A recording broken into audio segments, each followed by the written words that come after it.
Welcome to Triple T Academy YouTube channel. Today in this video we are going to study about the management topic which is helpful for the DCET mechanical students. Before that, if you have not subscribed to our YouTube channel, please subscribe to our channel where we are going to update every videos for the DCET students. Here we are going to study the definition of management. Initially, what is management? Many of them have given their own definitions of management, but all the definitions are interrelated. So let us learn what is definition of management. Directing and controlling a group of people of an organization to reach a goal. So if you consider an organization, there many resources are there. That is, it may be the employees, machines, materials, money, methods, marketing, everything. All these resources has to be harmonized in order to achieve a goal of an organization. So the management function is to direct and control these resources and utilize these resources in a correct path by directing them in a right path. So directing and controlling a group of people of an organization to reach a goal. This is the definition of the management. Next, Henry Fayol, an electrical engineer, had built administration rules to run an organization. He has given us 14 management principles. Let us know what are those 14 principles. The first is division of work or division of labor. So when you have an organization, you have to set an rules and regulation with that. Our work will be divided to our respective persons according to their skills. So first, mainly we have to divide the work to the respective persons according to their skills. Next, balancing authority and responsibility. Balancing authority in the sense, higher management person is going to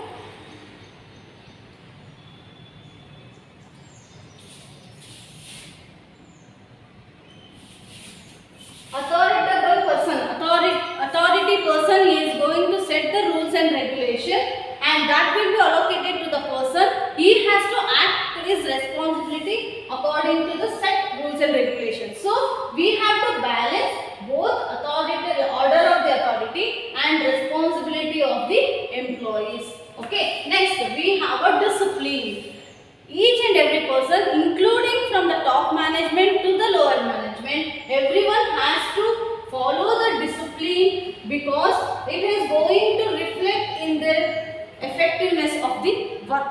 So discipline is very important for every person in an organization. Unity of command. If you take a higher authority person, under him many subordinates are working, right? So the higher authority person is going to give a command to his subordinate. So whatever the command is giving, that should be one. It has to come from the one person and it should be unity and followed by all other the subordinates. And unity of direction. Whatever the command of the rules has been set up by the organization, it has to be followed in a single path, right? In a right path or the single path. So unity of direction, and every subordinates or the employees working under them must follow these paths. So unity of direction and subordination of individual interest to the general interest. See, each person will be having their own individual interest. That interest has to be converted to the general interest in a team when they are working for a team, right? So when it is converted to the general interest, they can complete their task effective way. Next, remuneration. Whenever the person, if he is working or doing some work, he has to be satisfied with his basic needs, right, in his life. That will be satisfied only when he had a satisfactory remuneration according to his work. So whatever work he is getting, he is doing, the remuneration must be given according to his work, so that the person also will be satisfied. Centralization. So when the command or the direction or the setup goal has to be distributed from a centralized person itself. He has to divide all the work for a certain respective person, but all the responsibility of the authority will be done by a central person itself. That is, everything has to be gone from a single person, right? That is known as centralization. Next, scalar chain. Scalar chain is the sense when we have a authoritative person, under him many subordinates are working, whether it is a top management, middle management, lower management, etc. The lower management also be very easily he can contact his supervisor, or he can communicate with his supervisor, or to the middle management, anything. So in this chain itself they have to work, and there should be a clear picture of communication. So this will be effectively acting in the completion of work. Then order. Whatever the order or the command given by the higher authority, it has to be followed by, and the responsibility of every employee to follow the orders. Equity. Equity in the sense, every person has their own values and own respect. It has to be followed, or respect must be given to every person, and respect their values also. So everyone are equal in an organization, whether it is a lower to the top, everyone are must be treated equally. Stability of tenure of personnel. See, the person has to be stable in his work. He has to be secured of his job. When he has a secured of his job, he is going to concentrate on work 100% and effectively work on his task. So he has to be given a stability in his work. Initiative. Everyone must take their own initiative in completing the task. It may be following their own ideas or exchanging their ideas, whatever the things. Every person has to take their initiative. That initiative has to be respected by others also. Then we have a last principle, e-spirit de corps. Here everyone have their own, must be given their own freedom, and must be obeyed their rules, values, or their ideas. Obeyed in the sense they have to accept their ideas also if it is good for them, for the organization. Then they have to be listened. Higher authority also must listen to their subordinates by exchanging the ideas. So if it is good, they have to take it. So in main sense, e-spirit de corps explains that every employee has their own value. It has to be respected, and whatever is advantage or profit to the organization, it has to be taken from the any low person, low management persons, or the middle management persons, or a single person also. Okay. So these are the 14 management principles of Henry Fayol. Next, we have a organization. So what do you mean by organization? It is a process of dividing work, arranging them, determining and delegating authority and responsibility. So the work is divided to a person or to the respective person, control them, determine what they are doing, and authority and responsibility has to be taken care. Okay, so responsibility must be taken by the subordinates or the employees who are working, and they have to complete the task given by the head of the institution or an organization. Then we have a types of organization: line organization, line and staff organization, and functional organization. See, line organization in the sense, all the rules or the orders has to be followed in a line itself. Fine. So one person is transferring his orders to his subordinates in the line itself, that is to the respective person itself. Okay, he is giving an order, they are completing. So this is being done in the line organization.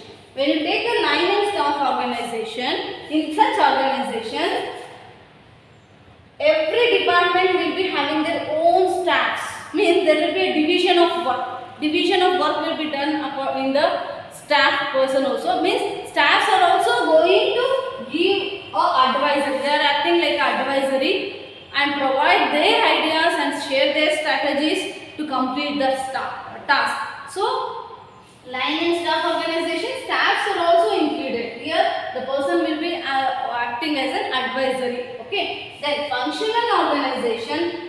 Here, in this type of organization, many departments are divided. Each department will be having their own higher authorities, and under them who are working, they will be following their higher authorities also. Okay. So, functional, like if you take human resource department, finance department, marketing department, production department, also each departments have their own functions. They have their own task, right? So, in such type of organization are called as functional organization. Next, production. In a simpler manner, if we want to say, production is a process of converting raw material into finished product. So, from raw materials, using all the resources available, converting them into the products, that process is known as production. So, it is a process of conversion of material from one form to another through mechanical or chemical process. What do you mean by productivity? See, it is nothing but a ratio of output to the given input. So, whatever the input we have given, for that some output has to be provided. No, that is the productivity. So, rate of output to the given input is known as productivity. We have different types of production system: intermittent production system, continuous production system. Intermittent production system is project production, job production and bulk production. Here, see, whenever the order has been, after the order received, this production system is going to work. Okay, so when the order is received from the customer, they are going to start their process. But when you come to the continuous production system, before only they are going to start the process, and after order they are going to dispatch it. Means they are going to store the products. Whenever the order is received, they are going to dispatch it. So it is done after the order received, here before order received. Fine. So these are the two types of production system. And next, if you want to an example of intermittent production system, Goldsmith, Taylor. So when they receive the order only, they are going to work, right? It may be a single product also. So whenever they are going to get the order, then they are going to start process. Continuous, like food industry and fuel industry. These are all continuous process going on. Fine. So, fine children. If you need a DCET materials, our Triple T publications are providing the DCET materials for all the departments. If you want it, you can take through our online portal, Flipkart or Amazon, or you can contact our Triple T Academy. These are the materials we are providing for our students. In website also you can check in tripletacademy.in. Our previous year DCET 2021 results, these are also you can view in our YouTube channel, many other videos which we are going to provide in the below description also. So our overall results are like this. We have given a good results previous year, and from many years also we are following the same good results. Fine. If you are not yet subscribed to our channel, please subscribe. Thank you for watching our video. We are going to continue the next topic in the upcoming videos. Thank you for watching.